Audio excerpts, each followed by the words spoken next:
Christine. We are here at North House Folk School. It's a beautiful, cool, kind of foggy day. But we're out here doing some demonstration. I've got a loom set up back here, a whole table full of lovely hand-woven items. Yeah, if you want to pan starting over here, I can talk through a couple of these pieces of what you're seeing, and then we'll eventually get into some weaving. So under here I have a lovely rug that I just finished. This is a core spun wool yarn. So it's wool wrapped around a cotton core. You get a really nice spun texture when woven in a rug. And I have a lot of samples out today. This is a waffle weave sample, like the kind of weave structure that you might see in a cotton dish towel. But this is done in wool, and it's layered in between with some plain weave. And the plain weave, when you weave it, the threads go over and under every single warp thread, as opposed to the waffle weave, where it's skipping. So when it comes off the loom, the cloth just looks quite different. You get this really fun scalloped edge effect. So textiles can be quite sculptural. Moving over here, these are some Northern Lights towels that I just pulled off the loom recently. And this is a cotton warp. The warp runs up and down vertically, and then a linen weft. I'm not sure if you're able to see it on the video, but the linen weft really has a nice luster to it. Linen is quite shiny if treated correctly. So it really glows, and then you get this nice color gradation just from switching colors in the warp. If you're wondering what the heck is a warp and a weft, we will talk through all of those things soon. I'm just gonna keep going down my table as we wait for people to join. What else have we got here? This is another example of linen and cotton together. This is called a summer and winter pattern. This was used on a lot of coverlets and blankets, and traditionally it's darker on one side and lighter on the other. This is done in a block pattern. So you can see that's a group of threads that act the same way. So this whole block is wide, and then we switch to a different block. We're seeing the warp more than we're seeing the weft. Moving down. You want to let me know when you feel like we have an adequate amount of people to begin. All right. What else have we got? Well, moving over in this direction, this is actually some samples of the pattern that I am creating today. These are crackle weave samples. This is all cotton. And when I say samples, that means that, as you might be able to tell, this isn't not a super finished product. I just zigzag stitch the edges, and I make samples when I'm just trying to test things, when I'm trying a new weave structure, or when I want to check a different couple things in warp density, or trying a material I haven't tried before. I'll create little sample cloths, and I'll decide if I like the way that it looks, and if I don't, I change what's necessary. And this is the pattern that I actually have right on the loom currently.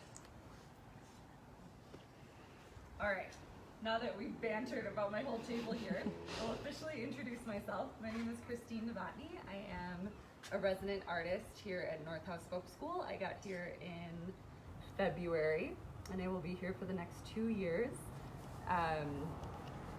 The ADP program, which is the program that I'm part of, the Artisan Development Program, focuses on making your own work.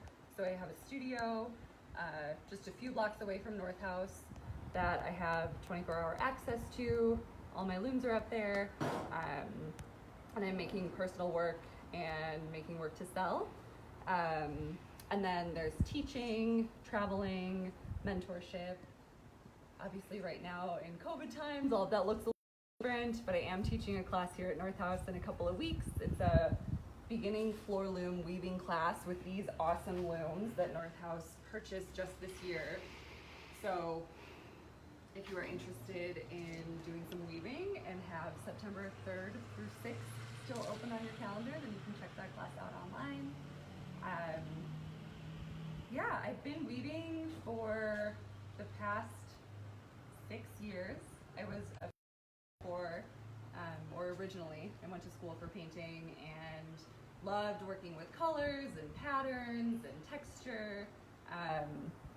But after graduating and painting for a few more years, I just wasn't feeling it.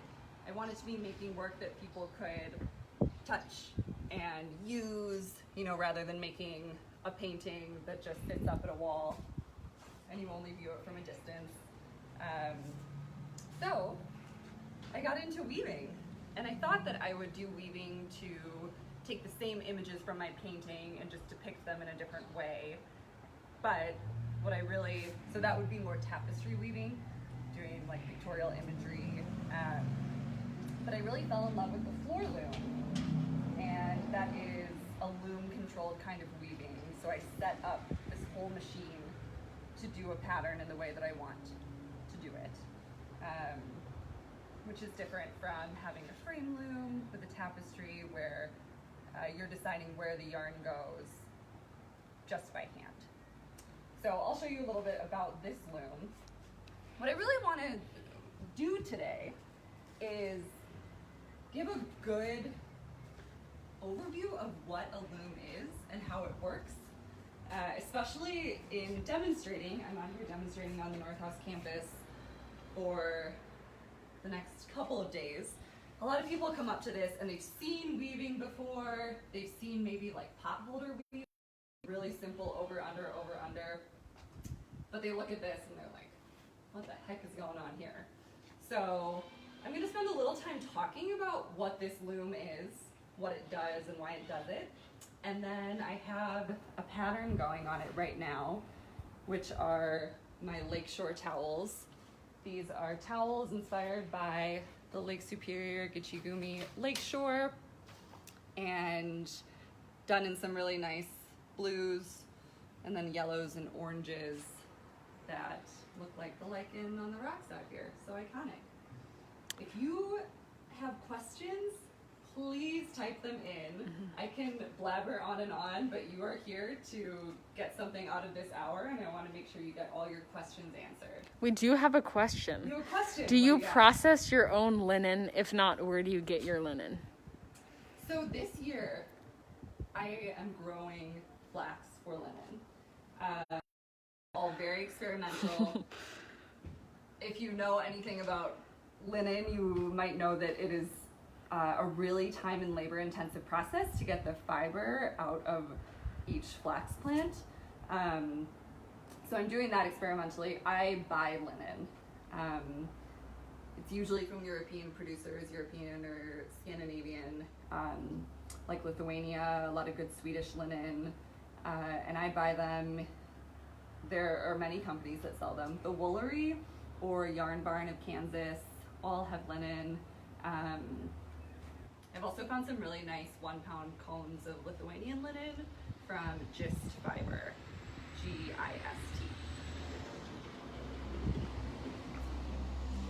All right, anything else, Nia? Not yet.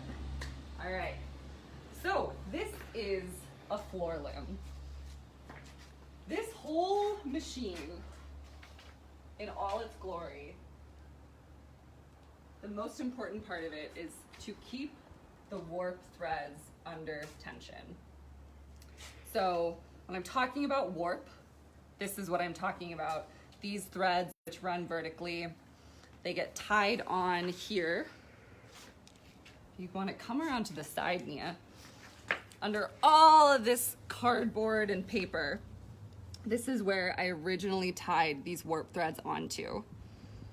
and then it gets wound around this beam over and over and over again until all the warp that I want to be wound on is wound.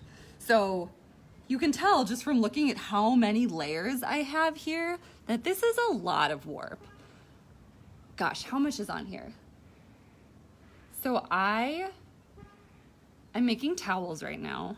I'm making 8 towels that I want to weave to about 30 inches long. So I would say I probably have about 9 yards of warp on here. It's a lot. And the reason that I put so much on at once is because setting up the loom is quite a process. The next step is coming over here and stringing all of these warp threads through the appropriate petals.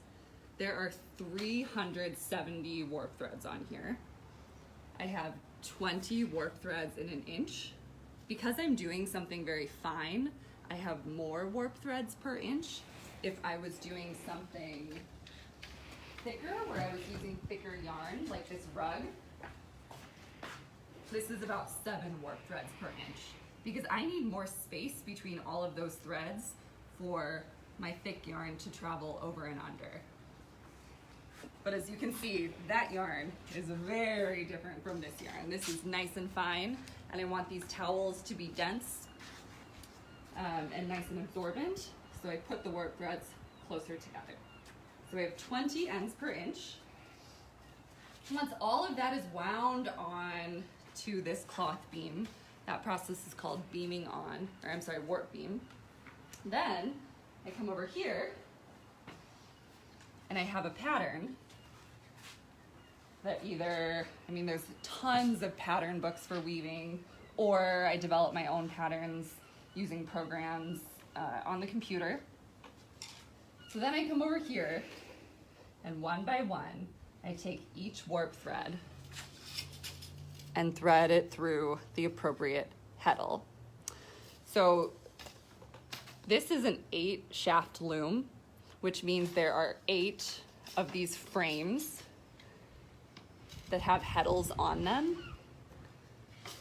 And the more shafts you have, the more intricate patterning you're able to do. It just gives you more options for how those warp threads move.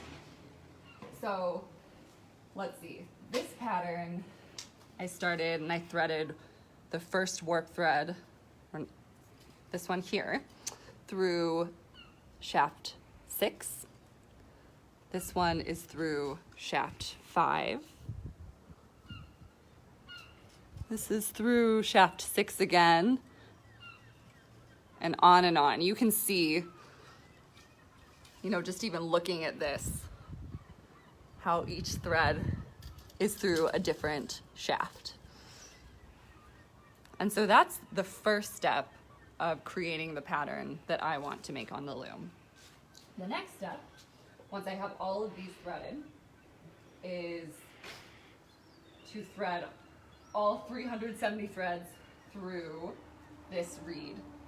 So this is the beater. This is what I use to move forward and beat each weft thread into my cloth. And I'll show you a demonstration of that when we get to it.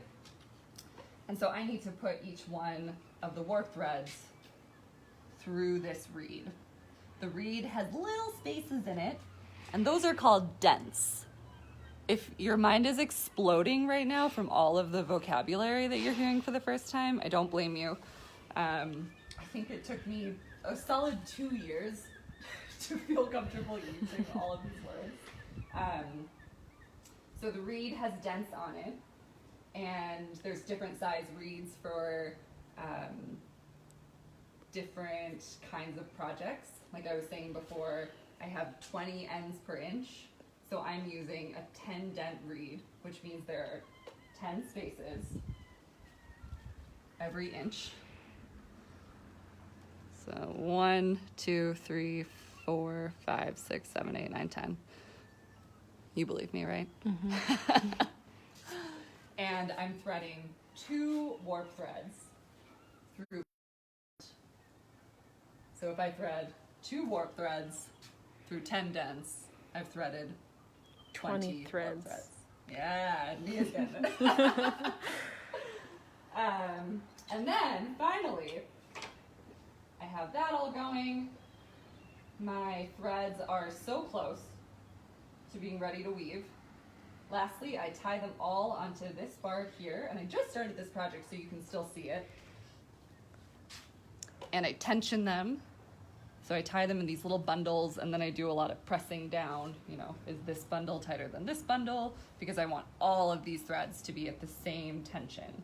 If they're not, really wonky things could happen. Your weaving might be longer on one side because one side is looser and is able to kind of suck in more threads as you beat. One side might be short because it's too tight, and so you're going to see it a lot in your finished cloth. So having everything even really is important. Yeah, if you do any kind of craft, you know, when you start, you're like, oh, that can't be that important. You're like, oh, I'll just kind of, like, I'll do this part really well, and then I just won't really worry about this part. And weaving is really...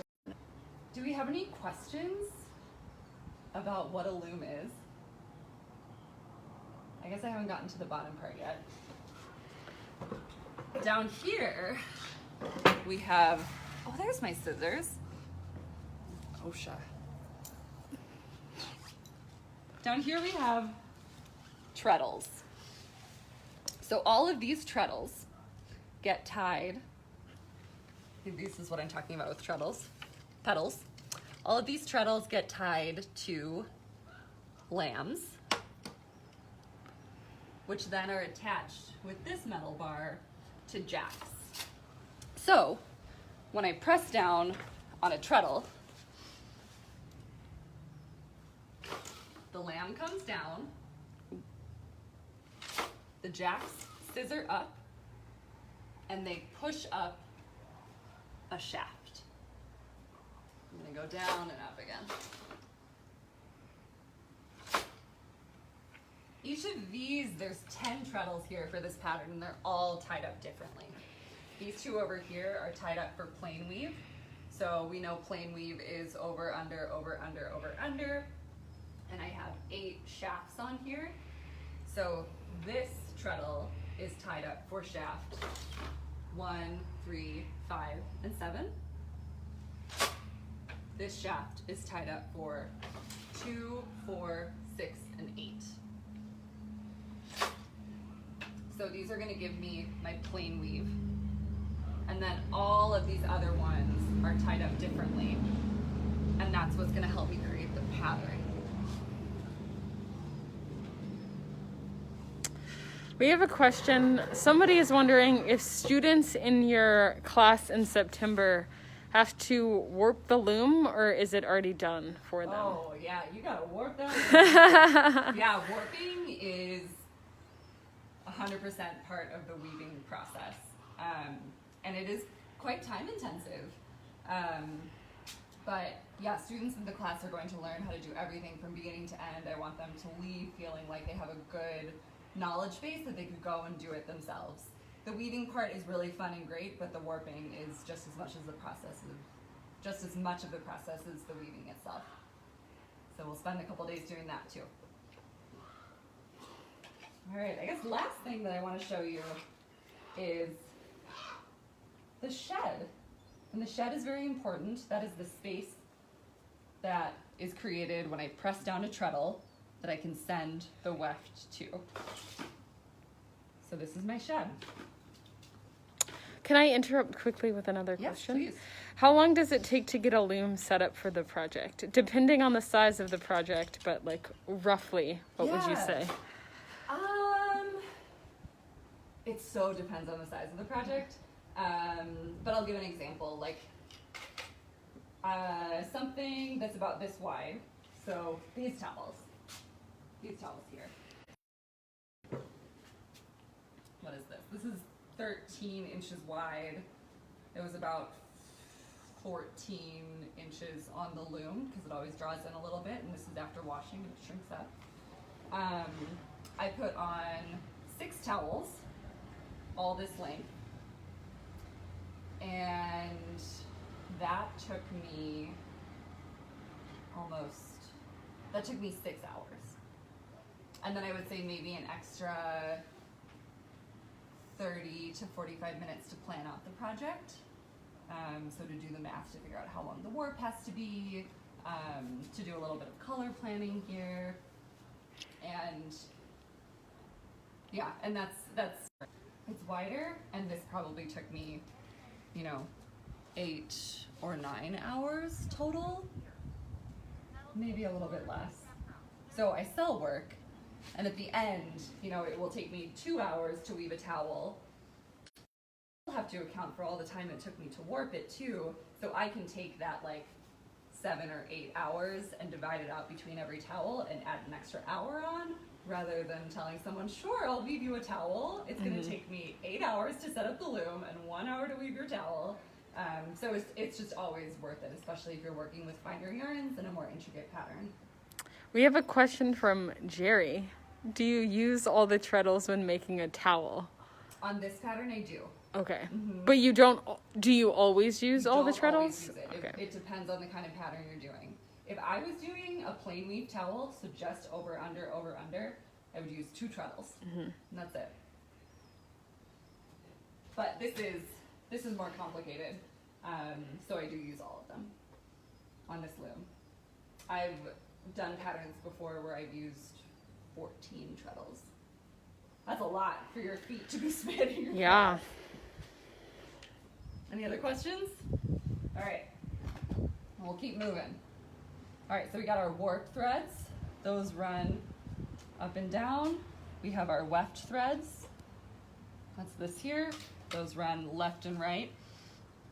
And a way that I like to remember the difference between warp and weft is that the warp runs orp and down, and the weft runs left and right. Weft is a little easier to rhyme than warp, but hopefully it's silly enough that you remember. Nia's really processing that one, my camera person. Really thinking about that. All right, so let's get to weaving. I am weaving with 2 yarns here. I'm doing a pattern that requires me to have a plain weave ground, plain weave being up and down, or up, over, under, and then a pattern thread.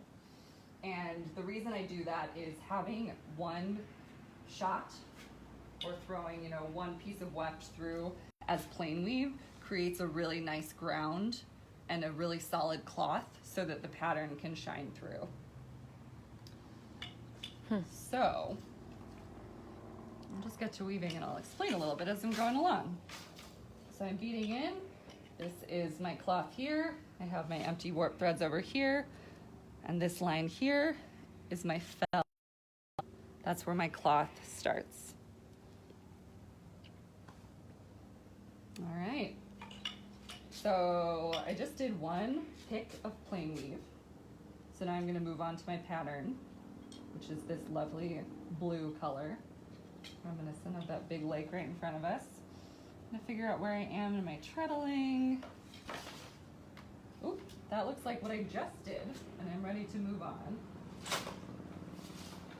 So how do you know that's what you just did? Let's take a look.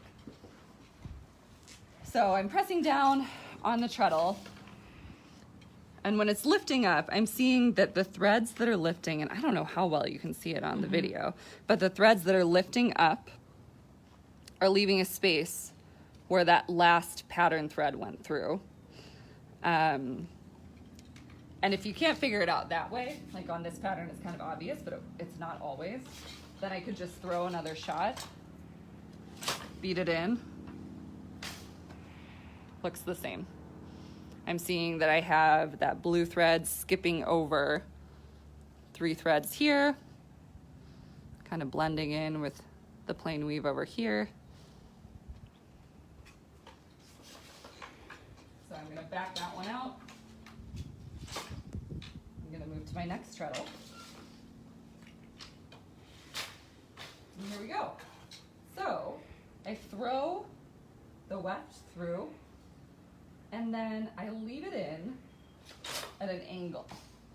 The reason that I leave it in at an angle, or lay it in at an angle, is because, oh, whoops. There we go. Is because this lovely weft thread has to travel over and under all of these warp threads. And I have to give it room to do that. So I lay it in at an angle. If I were to lay it in straight, what it's gonna start to do is pull at my sides. Because there's just not enough thread there to work its way over and under all of these threads. And that means at the end, you're gonna have a cloth that is really tight on the edges. And we don't want that. So I'm gonna fix that, lay it at an angle, I close my shed, and I beat. And now I've laid that blue thread into my fell line. But I told you to do one pick. A pick is a word for the one time that the weft thread is running through the shed, running through one time. I have to do one pick of plain weave between every pattern thread. So now I'm gonna do that. I'm gonna take my white. You can see how different the shed is when it opens for plain weave. It looks really, really even all the way across, as opposed to this is my pattern. Mm-hmm. So you're seeing more space between warp threads at certain distances. Throw my shot of plain weave, send it in at an angle, and beat. Usually when I'm working on a pattern, if it's from a pattern book, or even if it's something that I write myself, I have the pattern next to me. So I'm watching, there is a little diagram, it's called a draft. It shows in what order to thread all of these petals and then in what order to press the treadles to lift the appropriate warp threads. But I've done this pattern a lot, and it is a block pattern with a lot of repeats. So I remember it. It's all up here. And now I press my other plain weave treadle. So this is 1, 3, 5, 7. I send that across, beat it in. I'm back to my pattern shot. Send that across, beat it in. And I am going to weave 8 pattern shots with one pick of plain weave in between each one. So what are we at? 1, 2, 3. This is number 4. Close the shed, beat in. Now we're back to plain weave. Close the shed, beat in. Weaving is really a full body activity. I'm using all sides of my body. By all sides, I mean my right and my left side. I'm using my right and my left arm. I'm using my right and my left foot. It's a very egalitarian craft.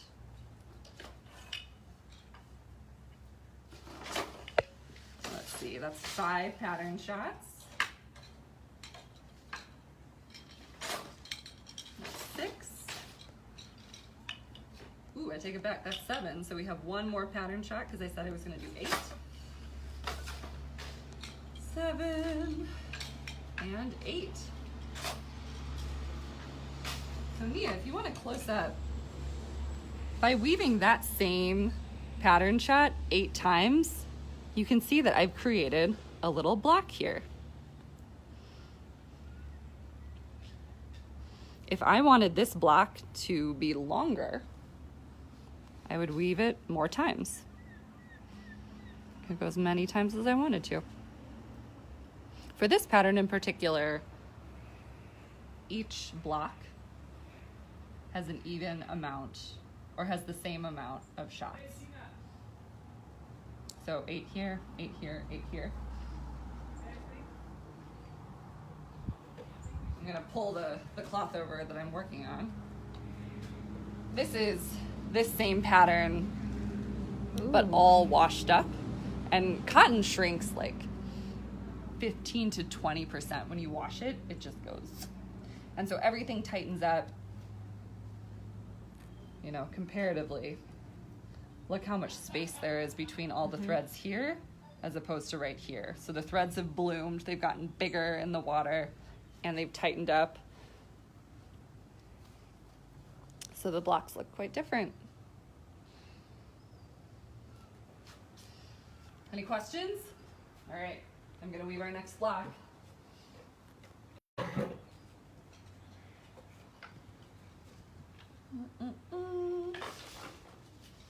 Whoop, gotta put my plain weave shot in there. Sending that through. And now we're on to the next block. And you know now from looking at that pattern that I am creating diamonds.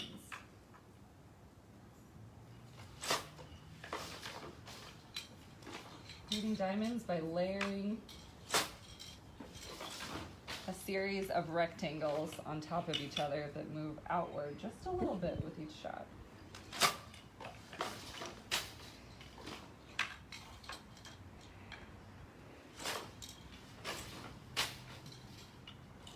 I'm using boat shuttles to throw the weft through. Both of these are boat shuttles. They look like a little boat. The weft thread sits on a bobbin, which spins around a rod on the inside as I throw it through. Does it matter which way the boat faces? So there's an opening on one side where the thread comes out, not on the other side. And I always face that opening toward my reed. And the reason that I do that is because it gives it more space. Because now I'm working against the width of this boat shuttle. Is that clear? Yes. Excellent. I threw the wrong shot, so I'm just backing up. I'm doing the right one.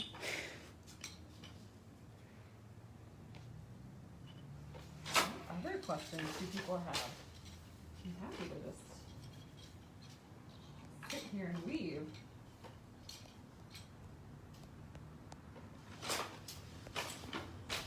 The loom that I'm working on, the type of loom is called a jack loom.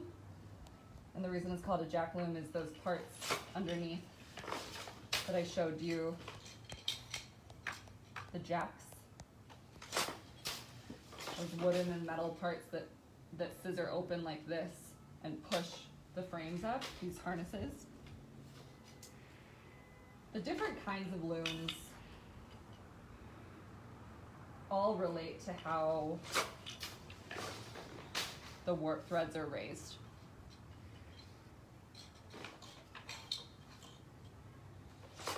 The jack loom is an American loom.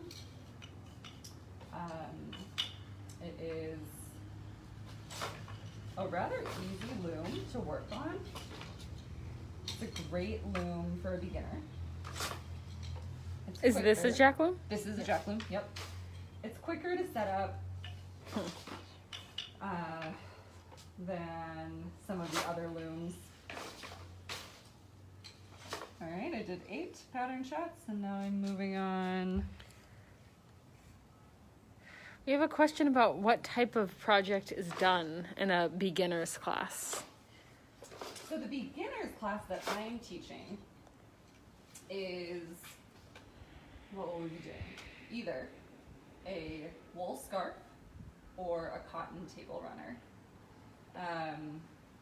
So a long piece of fabric with different applications, of course. And we'll probably be working with plain weave and twill patterns. Twill patterns, if you look at your jeans, you'll see that the weft runs at these diagonal lines. And there's a lot of different, so that's twill. Twill is great because as opposed to a plain weave, which is like a lot more structured and rigid because the warp threads are going over and under every single thread, so it's just naturally tighter. In a twill, you have weft threads going over 2 warp threads and then under 1 warp thread, or over 3 warp threads and under 1 warp thread. And just that little bit of extra space from that weft not needing to travel over and under every single one creates a cloth that has a lot more drape and has a lot more stretch, and also allows you to do some really cool patterns with it. You can make diamonds with it, you can make diagonal lines, you can make zigzags, and you set up your loom one way and you can do all these different kinds of patterns. So it's a really great beginner project. We have another question from Jerry about how long it takes to set up the loom before you begin weaving. They might have missed that. Oh, sure. Yeah, I'll go over that again. It is highly variable. So here we go. I was saying before, I set up 6 towels. So I had a warp length of this times 6 plus a little extra. And this probably took me about 6 hours to set up on the loom. If I was doing something wider, it's going to take a lot longer because I have more warp threads going all the way across. And this is also quite fine. If I'm doing a rug, I might have it, this towel is set at 20 ends per inch. A rug may be set at 5 ends per inch. So that is immediately 1/4 of the work. 5 is close to 20. So someone asked, is it worth getting a rigid heddle loom to try weaving if your goal is to get a floor loom? Totally. Yeah. Yeah, there's a lot that you can do on a rigid heddle. Just the act of weaving itself, like what I'm doing right now, takes some practice. And on a rigid heddle, you can do things like perfect your selvages. Your selvages are the edges of your cloth. And when you start weaving, in general, just as you start the craft, this is going to be a kind of tricky thing to figure out the balance of. If you don't pull, so I'll do an example here. If I don't pull it tight enough, so when I throw a shot in, I always kind of pull this thread to my edge. But if I pull it too tight, that's going to happen. It's going to pull the cloth in here. Or alternatively, if I leave it too loose, then I'm going to have a little loop here. And those things aren't a huge deal, but they're something that you probably will want to get better at, and on a rigid heddle loom, you'll get lots of practice doing that. You'll also get some practice threading the warp through all of the heddles. The weaving is simple. I'd start with, do I want to do more of this? Yeah, I think it's a great place to start.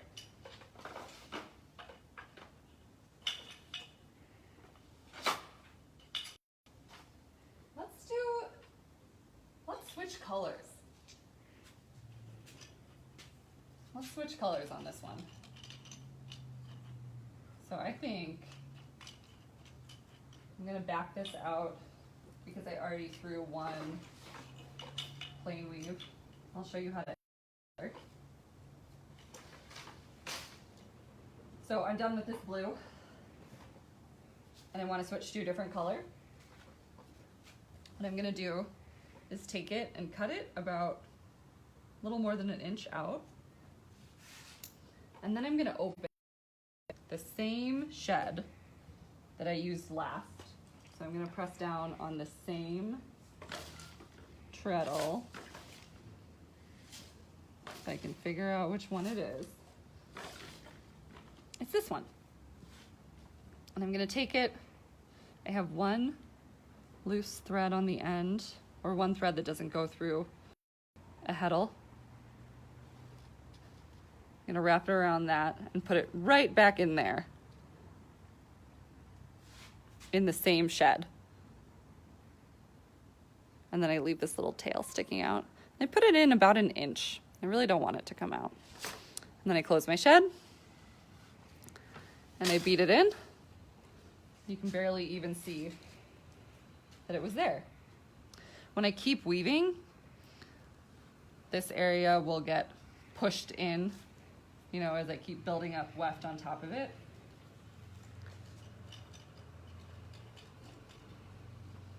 Now I can put this aside, and I will show you how to wind on a bobbin, how to get the thread from these spools of yarn onto my bobbin.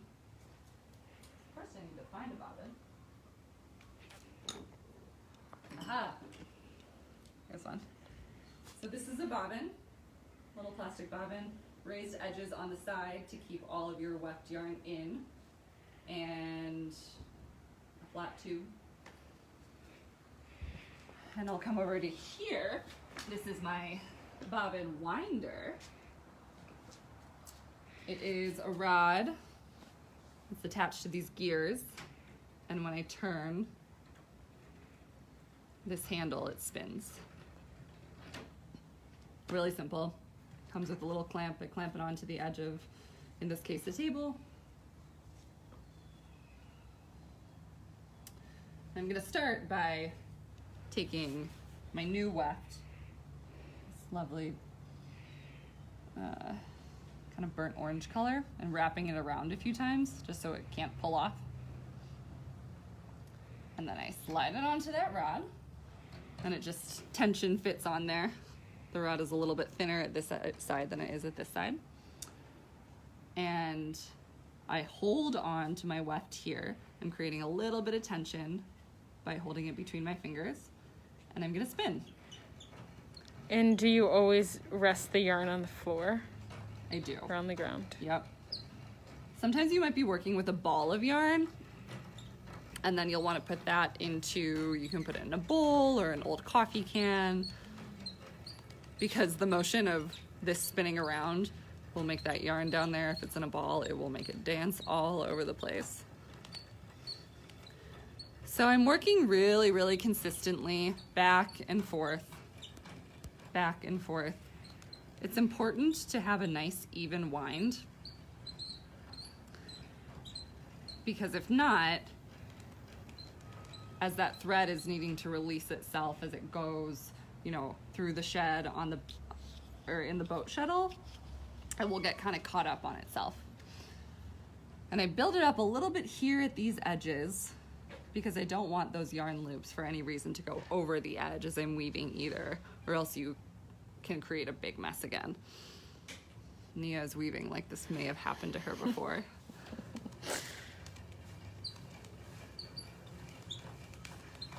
And so now that I have those nice edges there, I'm just going back and forth, and I'm stopping about a ½ an inch before the edge, because I don't want to mess with that area anymore. There you go. I have a nicely wound bobbin.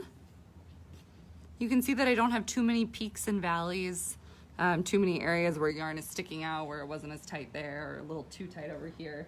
So that means that it's going to flow through my boat shuttle really nicely. Give it a snip, take it off, and I'm gonna replace my blue yarn in the boat shuttle. Take that out. I always want my yarn to come from under rather than over. So I hold it under. Why under? Gosh, I don't even know. It's just the way that I always do it. I think it has, again, to do with the fact, or do with the way that it is able to come off of the bobbin evenly as it gets thrown across the warp. So there you go. Now I got new color, and I can mix it up a little bit on my weaving.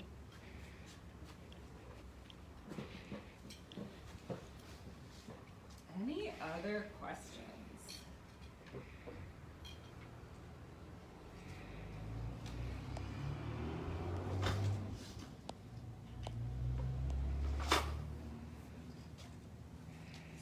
have to play with it. We're here. How are we on time? We are at 45 minutes. Sweet. All right. Well, then I will weave a little bit for you with this burnt orange color. Any questions? Yeah, before? if you have questions, this is the time.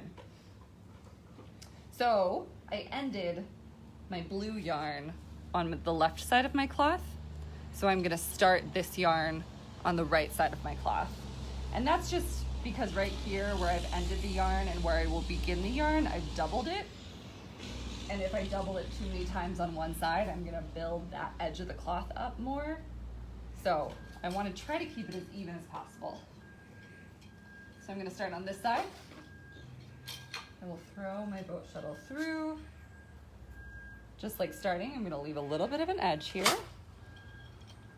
Close my shed, beat in. Whoop. And now I'm gonna open that same shed again. And tuck that little guy under. So you can see here we got the double. Beat it in. And now I'm moving back to my plain weave.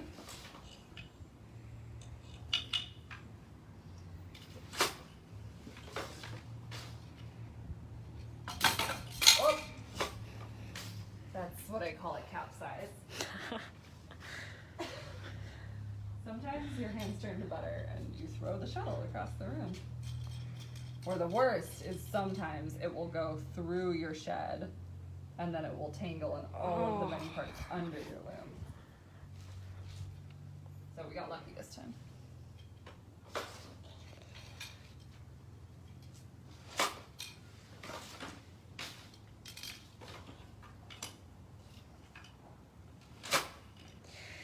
Do you use a temple?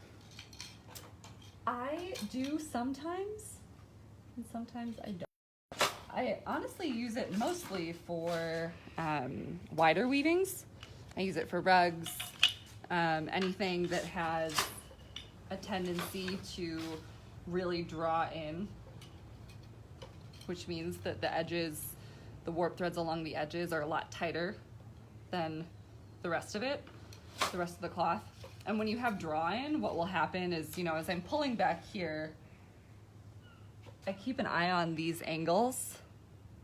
So you can even see from like where the cloth started to where it is now, just from that little bit of draw in with that weft turning around the corner. It's a little bit more narrow, but sometimes what can happen is it can get very narrow. And if you have too steep of an angle there, you're putting tons of pressure on all of these warp threads at the edge, and they can break. And so usually I don't on smaller pieces, but I just make sure I have a really nice wide angle when I lay my weft in. If I'm having a lot of issues with draw-in, I will sometimes throw on a temple. But I don't use it every time.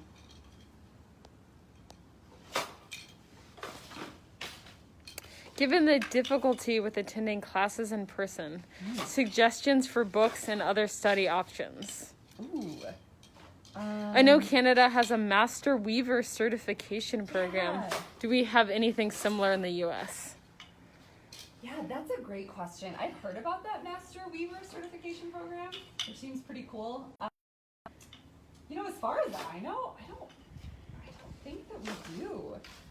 I do know that a lot of places are doing online classes right now, like the Weavers Guild of Minnesota has a whole series of online classes that they're rolling out. So that could be a really good option. I am also going to be teaching an online class sometime in the fall or winter that is only about warping your loom. And so that's a really good class if you somehow have a loom at home and you just don't know how to use it, or if you wove many, many years ago and want to get back into it but just need to remember all of those steps. We're going to do an online class for that. But besides that, other books, what have I been digging into lately? I always love Annie Alber's On Weaving. That's a great book. It's got a lot of technical information and a lot of historical information. What else have I been reading? There's all of the pattern books. Like, do I have an example of my 8-shaft weaving pattern book? One moment. This is the great thing about textiles. You can just throw them in. This 8-shaft book is really excellent. Let me find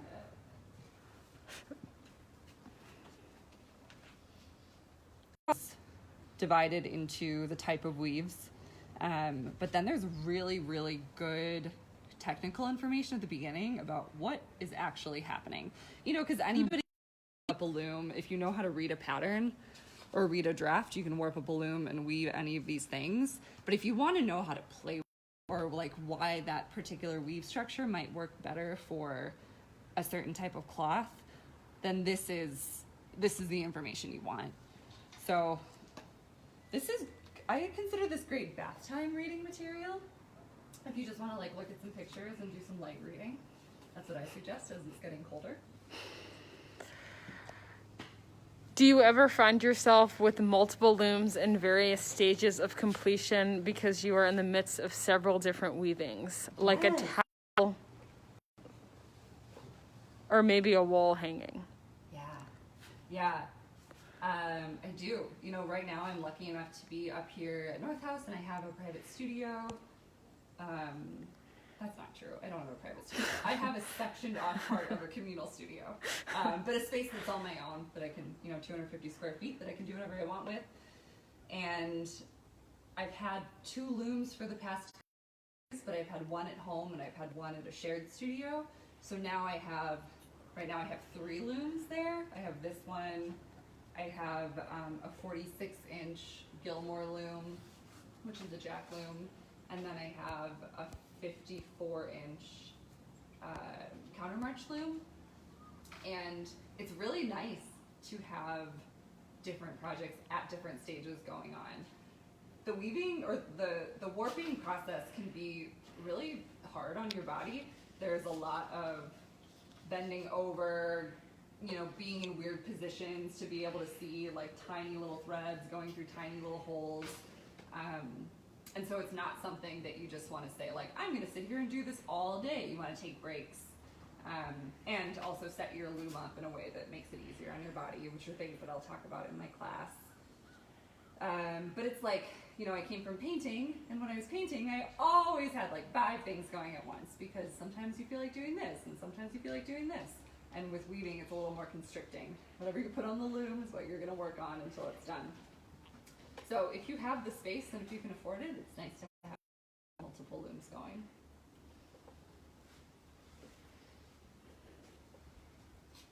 All right. Well, I think I'm going to end it right there. It's been really nice to be with you all in this very special way that we're being together right now, me on your screen. If you're interested in weaving, please check out the courses that are offered at North House. If you're looking forward to getting into weaving again or have a loom, keep an eye out for when that course description for the tips and tricks on warping your loom come out. And I'll leave you with a little bit of information by holding up my business card. I sell my hand-woven goods under the business name Can Goods. My name is Christine Novotny. That's my website, cangoods.com. And you can find me on Instagram at Christine Novotny. Feel free to reach out there and ask any questions. And I hope we can all hang out on the big beautiful lake together and do some weaving. See you later.